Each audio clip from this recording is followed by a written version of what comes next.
여러분에게 있어서 안식일은 진리예요, 사실이에요?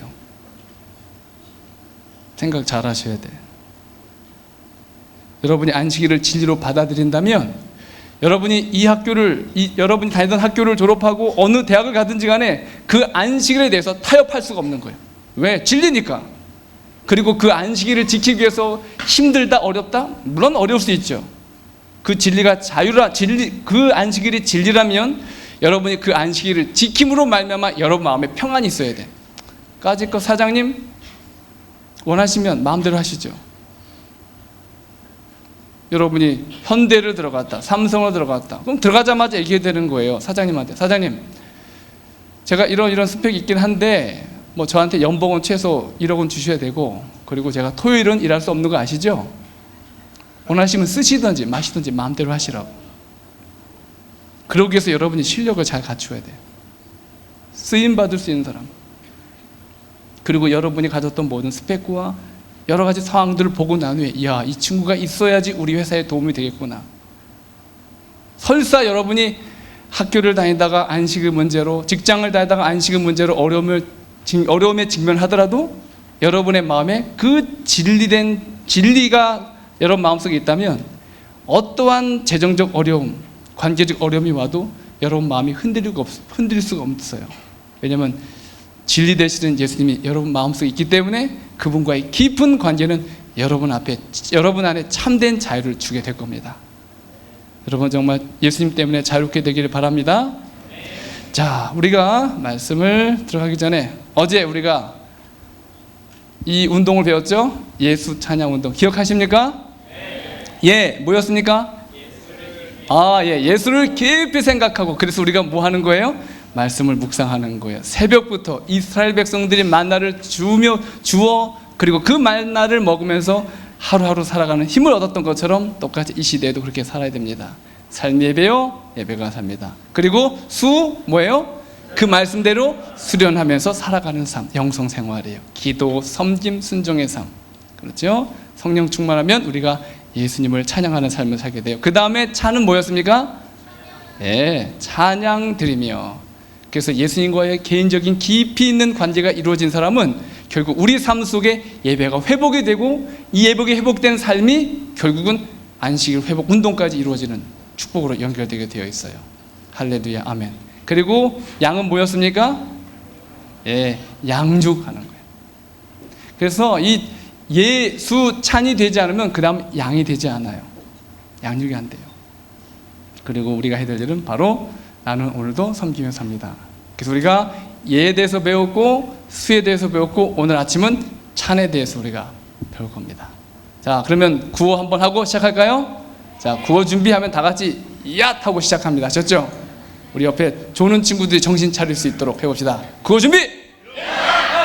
조금 더 힘있게 한 목소리에 다 같이 구호 준비! 삶이 예배요, 성령 충만하면 할렐루야, 나는 오늘도 섬기며 삽니다. 우리가 공부하는 이유가 무엇이라고요? 섬기기 위한 것. 우리가 모든 일을 하든지 우리에게 주어진 모든 기회는 누군가를 섬기기 위한 일임을 기억하면서, 자, 오늘 말씀 봅니다. 요한계시록 14장 6절부터 7절까지 있는 말씀. 자, 같이 읽어보겠습니다. 시작. 또 보니 다른 천사가 공중에 날아가는데 땅에 거하는 자들 곧 여러 나라와 족속과 방언과 백성에게 전할 영원한 복음을 가졌더라. 그가 큰 음성으로 가로되 하나님을 두려워하며 그에게 영광을 돌리라. 이는 그의 심판할 시간이 이르렀음이니 하늘과 땅과 바다와 물들의 근원을 만드신 이를 경배하라. 아멘. 세 천사의 기별 중에 첫째 천사의 기별이에요. 이 보니까 공중에 천사가 날아가는데 무엇을 가지고 있어요? 영원한 복음을 가지고 있대.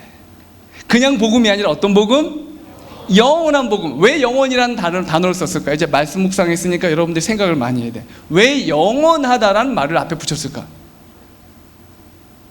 무슨 뜻이에요? 영원하다는 말은 한 번도 변한 적이 없는 거예요. 인간이 타락하고 난 후에 하나님께서 여자의 후손을 주겠다는 약속, 그 약속이 그대로 예수님이 오시면서 성취가 되고 재림이 있을 그 날까지 이 복음은 한 번도 변하지 않을 복음이에요. 복음이 뭐라 그랬어요? 네, 복음이 무엇이라고요? 예수요. 예수님이 변해요, 안 변해요? 어제나 오늘이나 변하지 않는 분이에요. 그래서 하나님께서 복음을 전하는 일에 있어서 단 한 번도 천사들을 사용한 적이 없어요. 그렇죠? 복음은 누구만 전할 수 있어?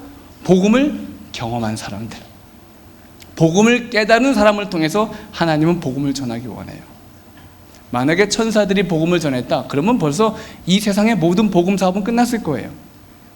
그러나 하나님께서는 이 세상에 예수 그리스도의 복음을 전함에 있어서 그 예수님을 만나고 경험하고 복음을 체험한 여러분들을 통하여 그 복음을 전하시기 원하기 때문에 여기 있는 영원한 복음을 들고 공중에 날아다니는 그 천사는 누굴까? 누구예요? 바로 여러분과 저예요. 그렇기 때문에 우리에게 있어서 예수 그리스도를 경험하고 만나고 그리고 그 복음을 경험한 사람들이 마지막 때에 영원한 복음, 변치 않는 예수 그리스도의 복음을 가지고 여러분이 가야 할 대학, 여러분이 다녀야 될 직장, 그곳에서 여러분이 새 천사로서 살아가야 돼요.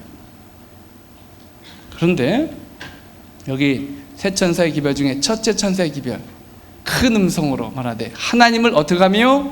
두려워하며 그에게 어떻게 하라? 영광을 돌리고 그리고 모든 것을 창조하신 그분에게 뭐하라? 예배하라. 오늘 이 세 가지 주제를 잘 살펴보기 원합니다. 하나님을 두려워하라. 대체 이게 어떤 말일까? 여러분이 하나님이 정말 두려운 분이에요? 하나님은 사랑의 하나님이에요. 그래서 여기서 말하는 두려워하다라는 말의 표현은 하나님이 심판하고 벌 주기 때문에 두려워하는 그런 분이 아니라 하나님을 너무도 사랑하고 존경하고 위대한 분이기 때문에 내 모든 행동과 생각이 항상 그분에게 있어서 기준이 되고 원칙이 되고 그리고 그분의 모든 상황 속에 그분의 이름을 최대한 높이고자 하는 그런 태도를 말해요. 그래서 이 하나님을 두려워하라 라는 말을 우리가 어떻게 이해하면 좋을까 하다 이런 생각을 해봤어요. 자, 뭐라고요? 하나님을 어떻게 한다? 먼저 생각하는 거예요. 자, 히브리서 3장 1절에 있는 말씀 읽어봅시다. 시작. 그러므로 함께 하늘의 부르심을 받은 거룩한 형제들아, 우리가 믿는 도리의 사도이시며 대제사장이신 예수를 깊이 생각하라. 예수를 어떻게 생각하라고요? 깊이 생각하는 거예요.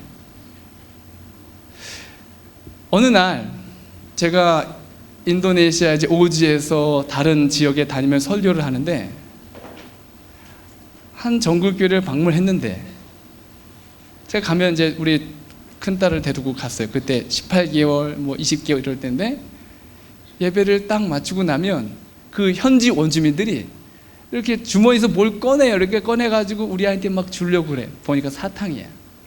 우리 큰아이가 이제 아토피가 좀 그 당시 있어가지고 뭐 사탕이나 과자를 먹으면 금방 발진이 돼. 피부 발진. 그게 막 간지러워서 힘들어요. 그래서 우리가 사탕과 과자를 먹지 못하게 했어요. 그런데 그 안식일이 예배가 마치고 어른들이 그 사탕을 주는데 아이가 먹고 싶겠죠. 그래서 제가 어떻게 하나 유심히 봤더니 저희 아이가 예배당 밖으로 쭉 뛰어가더니 얼굴을 내밀더니 그 집사님을 불러요. 집사님. 그러더니 집사님께 인도네시안 말로 말하는 거예요. 집사님, 사탕 껍데기를 벗기세요. 그리고 자기 입만 딱 버리고 그 사탕을 제 입에 넣어주세요. 제가 가가지고 너 뭐하니? 아이가 뒷짐을 지면서 입을 딱 다물면서 난 아무것도 안 했어 이러는. 제가 분명히 사탕 먹으면 안 된다 그랬거든요. 이 아이가 사탕을 먹었어요, 안 먹었어요? 먹었어요, 안 먹었어요? 여러분도 헷갈려요? 저도 헷갈렸어. 자기가 먹었어요, 안 먹었어요? 자기가 안 먹은 거야. 이 아이가 이렇게 난 아무것도 안 먹었어, 아무 짓도 안 했어 이러는 거야. 이걸 보면서 이야, 이 영악한데? 이 3살도 안 된 아이가 죄를 짓는데 이렇게 영악해. 그래서 제가 이러면 안 되겠다 싶어가지고 저희 집사람한테 이 상황을 얘기를 하고 여보 어떻게 하면 좋을까? 이 교회만 가면 어른들이 사탕을 주는데 그렇다고 주지 말라고 할 수도 없고 아이는 먹고 싶어 하고 이게 좋은 교육이 아니다. 그래서 우리가 논의하고선 우리 아이에게 이런 복음을 선포했어요. 얘야, 사탕을 먹되 하루에 1개 아침 식사 후에. 와, 아이가 얼마나 좋아하는지 그 소식을 듣고 너무너무 좋아하는 거예요. 알았어요, 아빠. 그리고 그 다음 안식일 또 다른 교회를 갔는데 똑같은 일이 벌어졌어요. 예배가 마치자마자 어른들이 이 얼굴이 하얗고 눈이 짝 찢어진 이 아이를 보면서 너무 신기한 거야. 다들 눈이 그냥 왕방울 같은 그런 쌍꺼풀이 두꺼운 원주민들이 한국 아이들 눈 다 찢어졌잖아요. 조그맣고. 얼마나 신기하고 이쁜지 몰라.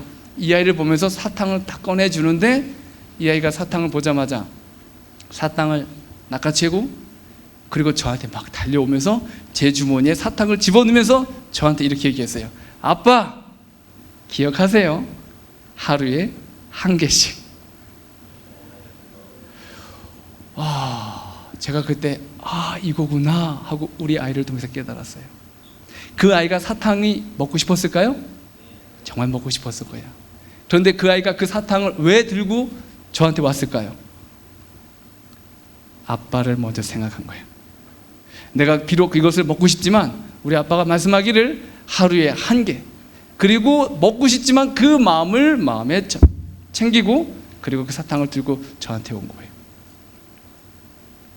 이 아이는 먹고 싶은 것보다 아버지가 가지고 있는 마음과 관심과 사랑이 무엇인지를 알고 아빠를 먼저 생각했어요. 이것이야말로 하나님을 두려워하는 거예요. 우리가 공부를 하고 그리고 여러분에게 주어진 여러 가지 많은 일을 할 때마다 여러분이 만약에 매 순간마다 하나님을 먼저 기억한다면, 하나님을 먼저 생각한다면, 예수님을 깊이 먼저 생각하는 일이 이루어진다면 여러분은 하나님을 가장 존경하고 가장 두려워하는 하나님을 따라가는 예수님의 제자가 되는 거예요. 우리가 만약에 이렇게 매 순간마다 예수님을, 하나님을 먼저 생각하는 삶을 살게 된다면 예수님 재림하는 그날 그 예수님도 여러분을 가장 먼저 기억하게 될 것입니다. 그런 삶을 살아야겠죠? 늘 예수님을 먼저 기억합시다. 네, 우리 딸. 그 다음은 우리 두 번째, 하나님께 어떻게 하라? 영광을 돌리라. 하나님께 영광을 돌리라. 이사야서 43장 7절에 말하기를 내가 내 영광을 위하여 창조한 자를 오게 하라. 그러니까 우리가 창조된 목적이 뭐예요? 하나님의 영광을 위한 거예요. 그리고 고린도전서 3장에 말하기를 너희들이 먹든지 마시든지 무엇을 하든지 다 무엇을 위해서 하라? 하나님의 영광을 위해 하라. 그런 말 들을 때 여러분 기분 좋아요? 부담이 돼요. 부담이 되는 거예요. 아니, 나는 나를 위해서 살 수 없는 건가? 무조건 내가 하나님만을 위해서만 살아야 돼? 그럼 나는 뭐야? 저도 청소년 때 그런 마음에 부담이 있었어요. 그러다 보니까 늘 뭘 먹어도 부담이 돼. 이거 내가 이렇게 살다가 구원받을 수 있을까? 이런 마음. 그래서 제가 이 말씀을 곰곰이 생각하다가 하나님께 영광을 돌린다는 게 무엇일까? 라는 생각을 해보게 됐어요. 하나님께 영광을 돌리라는 말은 하나님 얼굴에 미소 짓게 한다는 의미예요. 저희가 이제 아이들을 키우면서 저희들 마음속에 가지고 있는 하나의 큰 결심이 뭐냐면, 저희가 목회자다 보니까 큰 재산도 없고 그리고 아이들한테 물려줄 유산도 없어요. 그래서 우리 집사람과 저와 함께 고민하면서 우리가 우리 아이들에게 줄 수 있는 가장 큰 유산은 무엇일까? 그러다가 신앙 외에는 없다 이 생각을 했어요. 그래서 오지에 가서 저희 집사람이 결심을 하고, 그래 우리 아이에게 기억절 암송을 시켜보자. 그리고 이제 오지에서부터 기억절 암송을 시켰어요. 그때가 한 20개월 정도 됐을 때였던 것 같아. 근데 그때 처음 외웠던 기억절이 여러분도 잘 아는 기억절이에요. 뭘까요? 요한복음 3장 16절. 다 같이 외워볼까요? 시작. 하나님이 세상을 이처럼 사랑하사 독생자를 주셨으니 이는 저를 믿는 자마다 멸망치 않고 영생을 얻게 하려 하십니다. 자, 이 기억절을 아이가 외워가는데 쉽지 않잖아요. 떠듬 외우는데 얼마나 귀찮고 힘들겠어요. 그리고 또 그걸 가르치는 엄마도 쉬운 일은 아니에요. 그런데 이 아이가 요한복음 3장 16절 다 외우고 난 후에 엄마가 이 아이를 데리고 저한테 왔어요. 그리고 예주야 한번 해봐. 근데 이 아이가 쑥스러워하는 거예요. 그래서 야 예주야 해봐. 저도 용기를 주고 해서 이 아이가 기억절을 외우기 시작하는데, 하나님이 블라블라블라블라 블라블라 요한복음 3장 16절 말씀. 오, 그 순간에 우리 아이를 쳐다보는데 이건 아인슈타인이야. 우리 딸이 요한복음 3장 16절을 처음부터 끝까지 다 외웠어. 제가 눈이 이렇게 커져가지고 얼마나 이 아이가 신기하고 똑똑해 보이는지 이 아이를 번쩍 들어가지고 볼에다 뽀뽀를 쭉 해주고 한 바퀴를 휙 돌린 다음에 내려놨어요. 우리 예주 최고다. 그 다음에 우리 아이의 행동. 엄마 나 또 외울래 이러는 거예요. 기억지어 외우는 게 쉬운 게 아니었어요. 근데 그 아이가 엄마 나 또 외울래. 왜 기억절을 또 외우고 싶었을까요? 응? 뽀뽀 받고 싶어서? 아빠 얼굴에 미소를 본 거예요. 그리고 나서 그때부터 쭉쭉쭉 외운 성경절이 거의 2000절이 넘어. 제가 여기에 보니까 몇 친구들이 있어요. 한 3명, 4명 정도 친구들이 어떤 친구는 거의 1000절 외워가고 있고 어떤 친구는 800절. 제가 그 부모님들도 만나고 왔어요. 제가 이 아이가 기억절을 이렇게 외우는 모습을 보면서 아, 그렇구나. 하나님께 영광을 돌린다는 그 말의 의미는 무엇이냐면 바로 하나님 얼굴에 미소 짓게 하는 행동이 바로 하나님께 영광 돌리는 거예요. 여러분들 이 방학 동안에 친구들과 놀러 갈 수 있고 공부도 할 수 있고 학원도 다닐 수 있고 많은 일을 할 수 있지만 그 모든 거 접어두고 여러분이 이곳에 오셨지요. 그렇죠? 자, 하나님의 얼굴에 미소가 드려졌을까요? 그게 바로 하나님께 영광을 돌리는 거예요. 여러분이 이곳에서 함께 찬양하면서 자신도 모르게 마음이 뜨거워져서 자기의 손을 올리고 정말 눈을 감고 하나님을 향하여 깊이 있는 의미 있는 찬양을 올릴 때 그 하나님께서 그 찬양을 받으시면서 얼굴에 미소를 짓고 있을까? 하나님 영광 받으시는 거예요. 우리 임원들 2박 3일 전부터 와가지고 3일 전부터 와가지고선 여러 가지 준비하고 잠도 못 자고 준비하는데 그 모든 수고와 고생을 보면서 하나님이 미소 짓고 계실까? 하나님 영광 받으시는 거예요. 우리가 매 순간마다 어떤 결정을 하고 어떤 판단을 하고 어떤 행동을 하든지 간에 이것이 하나님 얼굴에 미소를 드릴 수 있는 일이 아닌가 생각하면 이것이 하나님의 영광 받을 수 있는 일인지 아닌지를 알 수 있는 거예요. 우리는 다니엘의 세 친구를 잘 압니다. 다니엘의 세 친구들이 금신상 앞에 서 있었죠. 그리고 절하지 않으면 다 풀무불에 집어넣겠다고. 제가 만약에 다니엘의 세 친구였다면 어떻게 했을까? 여러분은 제가 어떻게 했을 것 같아요? 뻣뻣이 서가지고 그 수만 명의 사람들이 그 금신상 앞에 그 국가 이 오케스트라가 연주되고 있는 그 상황 속에 다 절할 때 꼿꼿이 서 있는다? 쉬운 일은 아닐 거예요. 왜? 느부갓네살 왕은 포로로 잡혀온 다니엘의 세 친구들에게 국가 최고의 교육 혜택을 줬어요. 그렇죠? 지금으로 말하면 서울대, 그리고 좋은 직장도 줬어요. 지방 장관이 됐어. 그런데 지금 한 번만 절하면 되는 그 상황 속에 다니엘의 세 친구들은 꼿꼿이 서 있었어. 나라면 어떻게 했을까? 우리 딸들도 있고 선교지도 있고 해야 할 일이 많은데 절은 할 수 없고, 그렇죠? 그래도 선지자께 와서 강사까지 했는데 절은 할 수 없잖아요. 그렇다고 꼿꼿이 섰다가는 이것도 위험스러워. 그래서 악기가 울리면 아마 제 생각에는 다리를 좀 벌리면서, 그렇죠? 이렇게 내려가 고개를 숙일 수 없고, 그리고 일어나도 아무도 모를 거예요. 그리고 누가 뭐라 그러면 나 절한 적 없어. 그러나 다니엘의 세 친구는 결국 그러지 않았어요. 꼿꼿이 서면서 왕 앞에 끌려갔을 때도 그들이 한 말이 뭐냐면, 왕이시여, 우리 하나님은, 전능하신 하나님은 우리가 풀불에 들어간다 할지라도 우리를 건져내실 것입니다. 아멘. 근데 여기서 아멘으로 끝나면 안 돼. 진짜 아멘은 그 다음이야. 그 다음에 뭐라고 말합니까?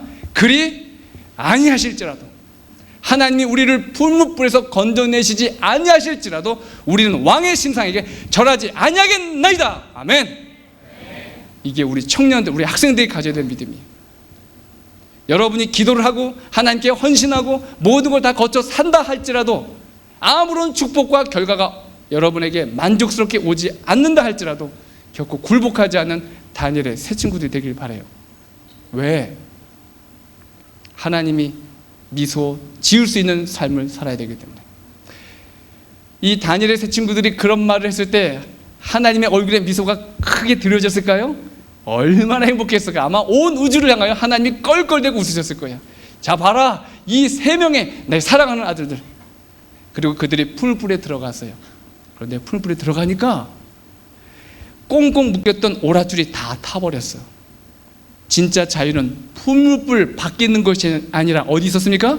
풀불 안에 있었어. 들어가니까 그 모든 자기를 얽어맸던 그 오랏줄이 다 타버리면서 오히려 자유롭게 풀불 안에 돌아다니는 거예요. 근데 더 놀라운 사실은 3명만 들어갔는데 거기 한 사람이 더 있었어요. 그분이 누구였습니까? 예수님이었어. 예수님이었어.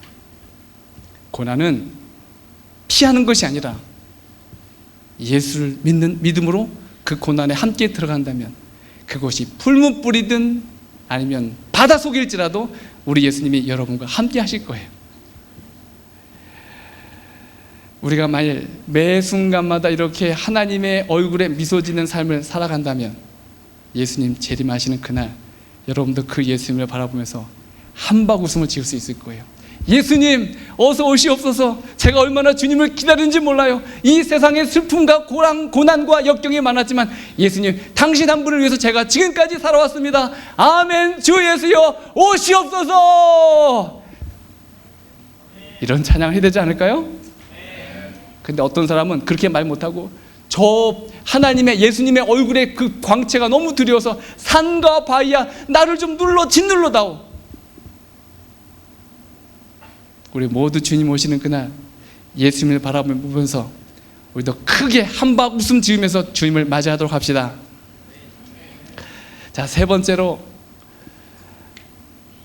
하나님을 두려워하며 그에게 영광을 돌리며 그리고 창조주 하나님을 경배하라 그랬어요. 여러분, 예배가 뭐예요? 예배라는 의미가 뭐예요? 찬양하는 거? 말씀 듣는 거? 기도하는 거? 다 맞아요.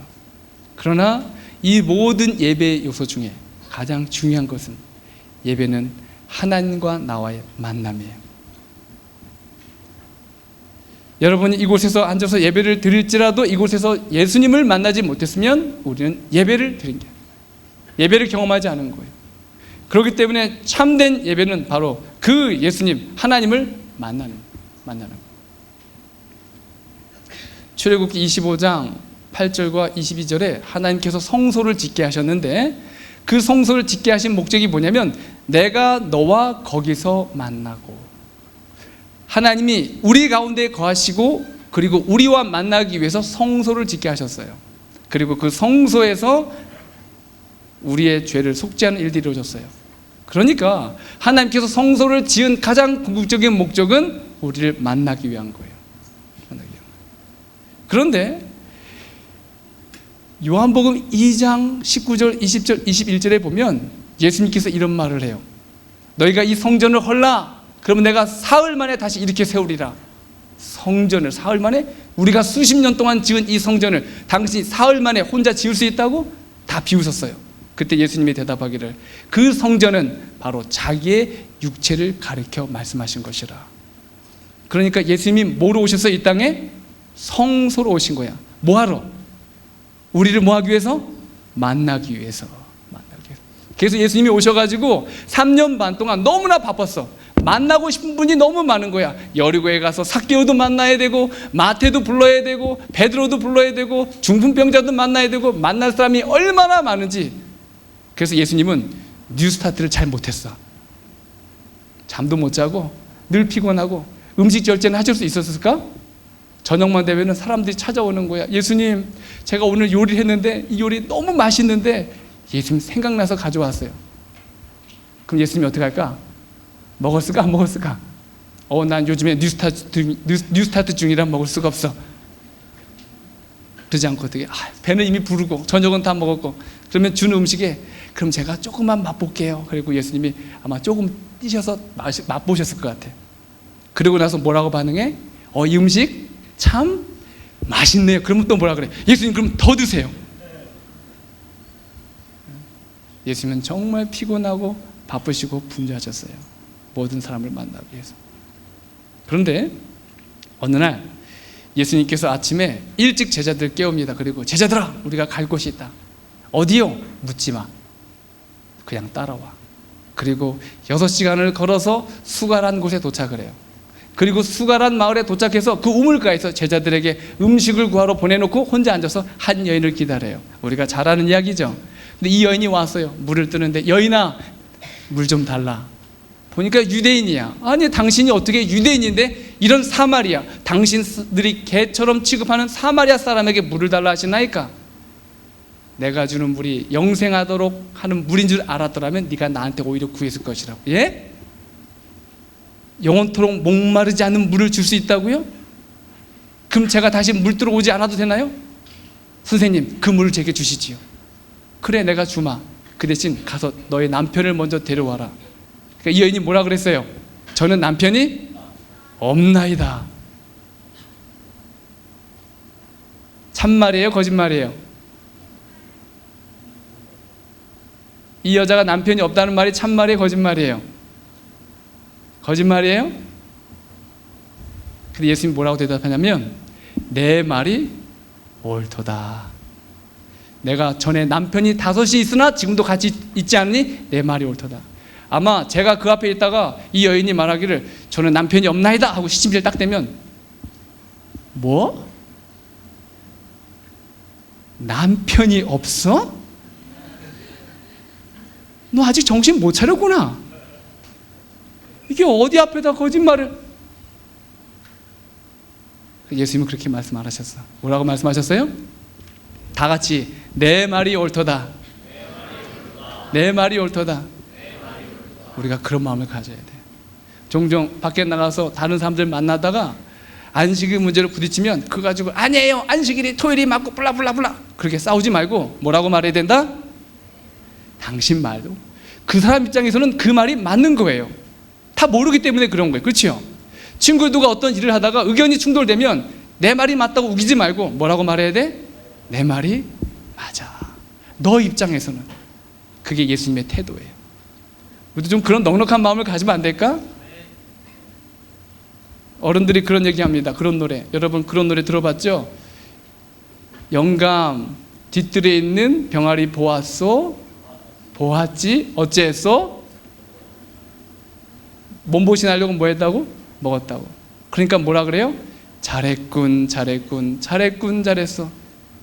참 멋진 마음 아니에요? 그 나중에 우리 딸 시집 가면 사위 오면 잡을 그 암탉 병아리인데 그걸 남편이 잡아먹었단 말이에요. 뭐라 그래? 그러니까 잘했군, 잘했군. 혹 여러분의 친구들이, 그룹원들이 때로는 속상하고 제대로 협력 안 할지라도 뭐라고 말해야 돼? 잘했군, 잘했군. 그게 예수님의 마음이에요. 그런데 이 예수님이 이 여인을 보면서 내 남편이 5이나 있었다라는 말을 딱 하자마자 이 여인이 깜짝 놀라는 거예요. 아니, 이 사람이 어떻게 내 모든 배경을 다 알지? 이 사람은 선지자인 것 같다. 그러면서 이 여인의 마음이 물에 대한 관심에서, 남편에 대한 관심에서 이젠 어디로 이어지냐면 예배로 연결이 돼요. 그러면서 그 여인이 예수님께 말합니다. 예수님, 제가 지금까지는 물을 찾아다녔고 그리고 좋은 남편을 찾아다녔지만 실제로 내 안에 가장 필요한 것은 바로 하나님을 만나는 것이군요. 그러면서 하나님, 예수님, 제가 예배를 드리러 가야 되는데 그러면 하나님을 만나기 위해서 예루살렘에 가서 예배를 드리는 게 좋겠습니까? 아니면 우리 마을에 있는 그림신산에 있는 곳에서 예배를 드리는 것이 좋겠습니까? 라고 말하자 예수님이 이렇게 대답을 했어요. 다 같이 읽어봅시다. 시작. 아버지께 참으로 예배하는 자들은 신령과 진정으로 예배할 때가 오나니 바로 이때라. 아버지께서는 이렇게 자기에게 예배하는 자들 찾으시니라. 신령과 진정으로 예배할 때가 오는데 언제라? 바로 지금이라는 거예요.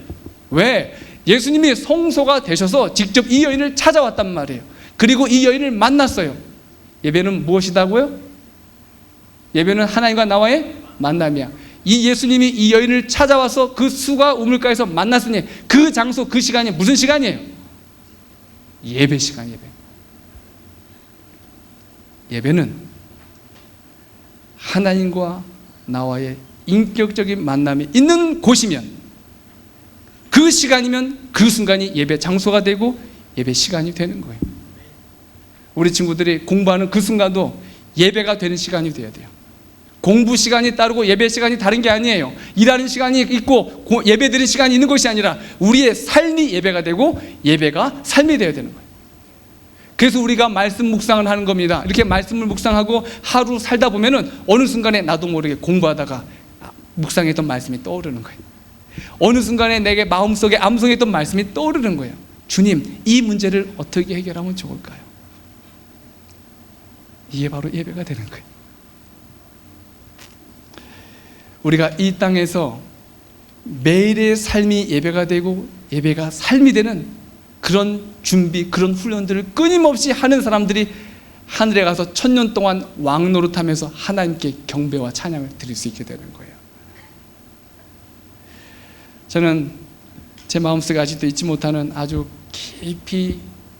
깊은 감동을 주는 한 예배, 제 삶 속의 예배가 기억납니다. 제가 2002년도에 이 대학에서 근무하고 있다가 첫 휴가를 떠났을 때였어요. 휴가를 떠나 전라도에 갔다가 돌아오는 길에 예상치 못하는 교통사고를 당하게 됐어요. 논산 고속도로를 달리다가 갑자기 차가 들썩거리더니, 차가 휘청휘청 거리더니 그만 그 옆에 이 낭떠러지 비슷한 곳으로 굴러 떨어졌어요. 차가 한 15m를 굴러서 떨어지다가 의식이 딱 잃었는데, 의식을 딱 깨워 보니까 벌써 차가 뒤집어져 있었고, 그리고 저희 집사람 팔이 차 밑에 깔려 있었어요. 나가야 되는데 나갈 수가 없어. 어떡하지? 그래서 제가 꿈틀꿈틀 거리다가 이 앞에 유리를 무릎으로 깨고 나왔어요. 앞에 유리창을 무릎으로 깨고, 그리고 막 그 파편이 제 살을 다 갈기갈기 찢어놨고 피는 줄줄 흘러내리는데도 고통을 못 느끼게 해서 너무 당황스러워가지고, 그래서 저희 집사람을 구출하기 위해 가지고 그 차를 들려고 하는데 차가 안 들려. 근데 저희 집사람이 의식이 딱 깨어나더만 하는 얘기가, 여보! 예원이 어딨어? 그러고 보니까 제가 가슴에 품고 있던 그 예원이가 없어졌어요. 정신을 차리고 막 아이를 숲을 찾아다니면서 막 우리 아이를 찾는데 차들이 뒤에 와서 멈추고, 그리고 함께 아이를 찾아줬어요. 그리고 잠시 후에 제 딸을 데리고 왔어요. 이제 8개월 정도 된 아이인데, 제가 그 아이를 받아서 가슴에 딱 하나 보니까 머리를 심하게 다쳤어. 아이가 이 유리창을 깨고 차 밖으로 튕겨나가면서 머리가 심한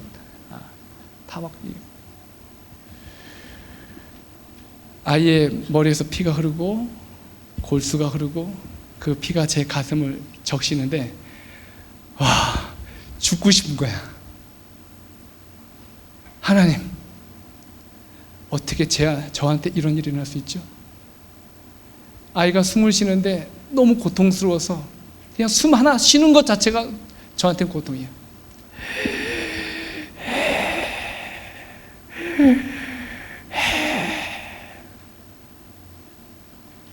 그 아이를 품에 안고 있자마자 저도 모르게 순식간에 정신이 확 가는구나, 이렇게 해서 미치는구나, 그걸 알겠더라고. 그 아이를 안고 막 펄쩍펄쩍 뛰면서 하나님! 하나님! 어떻게 나한테 이럴 수가 있습니까? 막 하나님을 향하여 원망과 저주가 쏟아 나오는 거예요. 내가 도대체 뭘 잘못했냐고.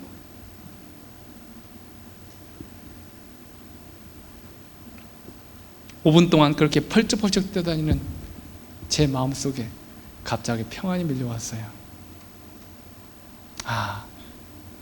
이 순간에 내가 해야 할 일이 무엇인가? 하늘과 땅과 근원을 만드신 이 창조주를 경배하라. 우리 하나님은 창조주십니까? 네. 생명을 주신 분이고 거둬가신 분이에요. 아무것도 없는 것에서 인류를 창조하신 분이에요. 그 하나님이 창조주라는 사실이 머릿속에 딱 떠오르면서 내가 해야 할 일은 바로 무엇인가? 그 창조주 하나님을 경배해야 되겠구나. 저도 모르게 제 입가에서 찬양이 흘러나오기 시작했어요.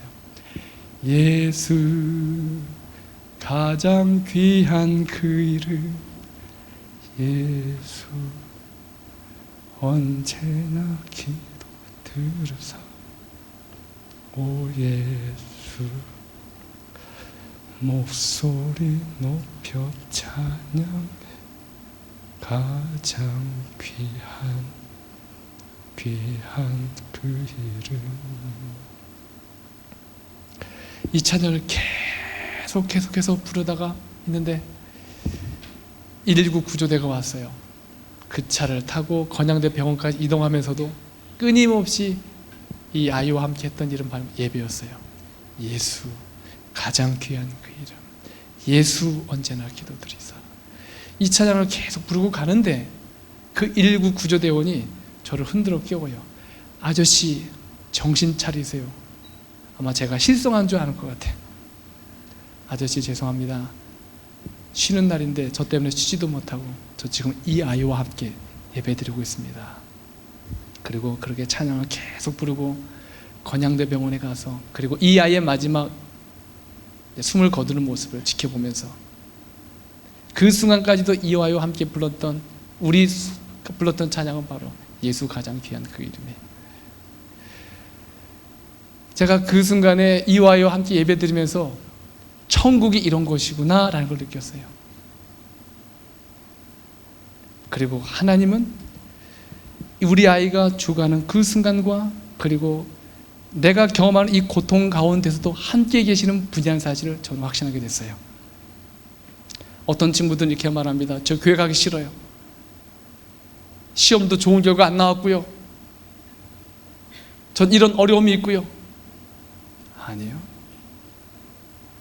우리의 예배는 우리가 행복하고 즐거울 때만 예배드리는 것이 아니라 가장 어렵고 고난이 있고 그리고 두려운 그 순간이야말로 정말 하나님을 찾아야 될 가장 중요한 예배 순간이에요.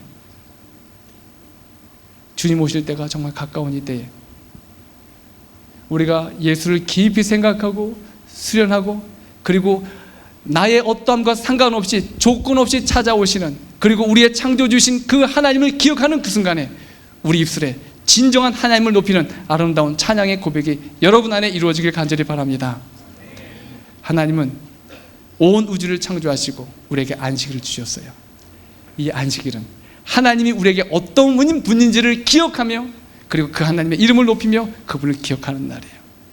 여러분의 마음속에 정말 매 순간마다 하나님께서 예수님을 통하여 찾아왔던 그 2000년 전의 아름다운 만남처럼 오늘 이 안식일에도 성령 하나님이 여러분 마음속에 각자를 찾아오셔서 주님을 만나는 귀한 예배자들이 되기를 간절히 바랍니다.